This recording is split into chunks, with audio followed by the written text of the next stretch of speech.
আজকের ভিডিওতে আমরা দেখব এমন কিছু আধুনিক মেশিনারিজ যেগুলো দিয়ে 10 জনের কাজ একবারে করা সম্ভব। প্রথমে ঘাস কাটার পদ্ধতি।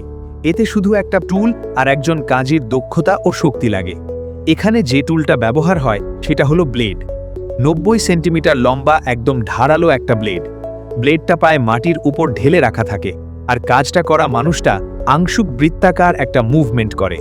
যদিও এটা একটু বেশি শ্রমসাধ্য, তবু এই পদ্ধতিটা আধুনিক ইলেকট্রিক ঘাস কাটার মেশিনের চেয়ে দ্রুত আর কার্যকর হতে পারে।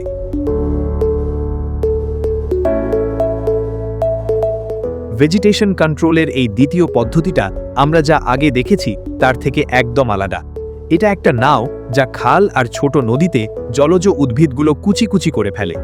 নাওটার সামনের অংশে দুইটা ধারালো দ্রুত ঘূর্ণায়মান প্রোপেলার লাগানো থাকে, যা জলজ গাছপালা ধ্বংস করে দেয়। মূলত এই গাছটা হলো জাসিন্থো অ্যাকোয়াটিকা, এক ধরনের ভাসমান জলজ উদ্ভিদ যা যতই বাড়ে মাছের উপস্থিতি কমিয়ে দেয় এবং নৌকো চালানোর জন্য পানির পথ বন্ধ করে দেয়। এই নিয়ন্ত্রণ করা হয় ক্ষতিকারক পোকামাকড়ের প্রজনন রোধ করতে, যা মানুষের স্বাস্থ্যের জন্য খারাপ। থাই কোম্পানি চাতুরা কোম্পানি এই জলজ উদ্ভিদগুলো নিয়ন্ত্রণ ও সরানোর কাজ করে, কারণ এগুলো সরানো বেশ কঠিন।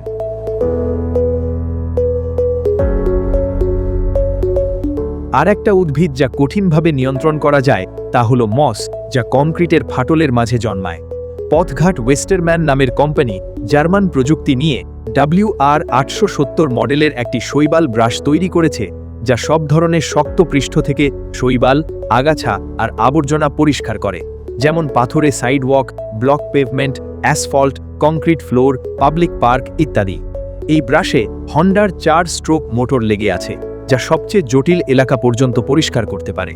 এটা খুব দ্রুত আর কার্যকরভাবে আগাছা আর শৈবাল সরিয়ে দেয়, তার জন্য পানি বা রাসায়নিক ব্যবহার করতে হয় না। কিন্তু আমরা গাছপালা কাটা আর নিয়ন্ত্রণের কথা বললে বাগান পরিচর্যার কথা না বললেই নয়।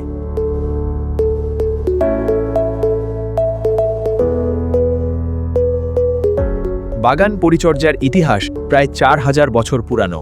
প্রথম শোভাময় বাগানগুলো প্রায় খ্রিস্টপূর্ব 1400 সালের সময় প্রাচীন মিশরে তৈরি হতে শুরু করে। কিন্তু প্রকৃতপক্ষে অষ্টাদশ শতকে পেইসল্যান্ড ডিজাইনগুলো বাড়ির গুরুত্ব পেতে শুরু করে। এই ভিডিওতে আমরা দেখছি প্রতিভাবান বাগান রক্ষক কার্ট উইলসন তার কাজ করছে। সে একটি ইলেকট্রিক লম্বা ডান্ডার চেয়ার ব্যবহার করছে বড় বড় গাছপালা কাটার জন্য। ক্ষেতের কাজে আমাদের কাছে আছে বি সিরিজের এক্সিকিউট ক্লোনের মতো যন্ত্রপাতি। এই সিরিজটা হলো কৃষি যন্ত্রের একটা লাইন যা খড় আর ঘাসের মতো চারা কাটা আর প্রস্তুত করার কাজ করে। এই যন্ত্রগুলো সাধারণত কৃষি ও পশুপালনে ব্যবহার করা হয়, গবাদি পশুর খাবারের জন্য চারা সংগ্রহ আর প্রস্তুত করতে। এই যন্ত্রগুলোর কাজের প্রস্থ 8 থেকে 10 মিটার পর্যন্ত হতে পারে।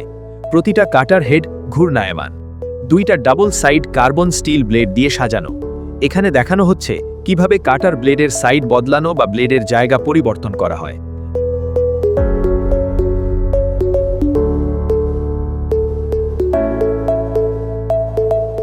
ঘাস বা খড় কাটা হয়ে গেলে সেটা মাঠে ছড়িয়ে দেওয়া হয়, যাতে ঘাস দ্রুত শুকিয়ে যায়। সঠিক কাটা আর কন্ডিশনিং ফরেজের গুণগত মানের জন্য জরুরি, কারণ এগুলো শুকানোর প্রক্রিয়া আর পুষ্টিমানকে প্রভাবিত করে। এটা হলো কমার্শিয়াল গ্রিলো FD কাটার। বড় বড় এলাকা যেমন পার্ক, স্পোর্টস কমপ্লেক্স, ক্যাম্পিং এলাকা এবং আরও অনেক জায়গায় ঘাস কাটার জন্য 2200 মিটার পর্যন্ত কাভার করতে পারে এই মেশিনটা। মেশিনটার চাকা দুটির মাঝের দূরত্ব কম, তাই চালানো খুব সহজ আর ঘাস কাটার কাজও ঝামেলামুক্ত। এমনকি যেখানে নানা ধরনের বাধা আছে সেখানেও। বাঁক নেওয়া হয় পিছনের টায়ার দিয়ে, যার ফলে ঘোড়ার রেডিয়াস খুবই ছোট, তাই গাছপালা আর স্তম্ভের চারপাশে কাটাও অনেক সহজ। সামনে কাটার অংশের উচ্চতা পুরোপুরি সামঞ্জস্য করা যায়, আর কাটা ঘাসগুলো মেশিনের ভিতরে জমা হয় এবং চেপে ধরা হয়। বড় সংগ্রহ ট্যাঙ্কটা 3 মিটার উঁচু পর্যন্ত তুলতে পারে, যাতে মালামাল নামানো সহজ হয়।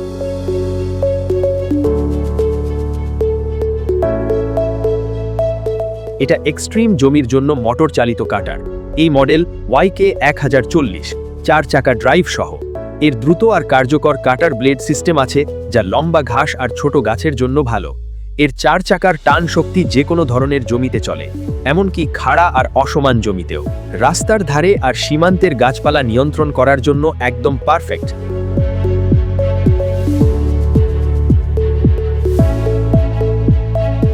আরেকটা অপশন কঠিন জায়গার জন্য হচ্ছে রিমোট কন্ট্রোলড কাটার ব্যবহার করা।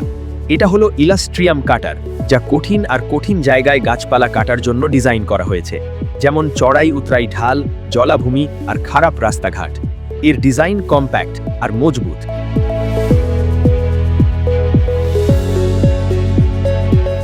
4 চাকা ড্রাইভ আর ট্র্যাক সিস্টেম থাকার কারণে এর ম্যানুভার করার ক্ষমতা আর গ্রিপ একদম দারুণ।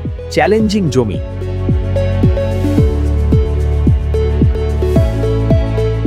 ভিডিওটি যদি আপনাদের ভালো লেগে থাকে তাহলে অবশ্যই ভিডিওতে একটি লাইক দিন। চ্যানেলটি সাবস্ক্রাইব করে রাখুন এরকম টেকনোলজি ভিডিও আরও পেতে। কমেন্ট করে আপনার মতামত জানিয়ে দিন কোন মেশিনটি আপনাকে ভালো লেগেছে।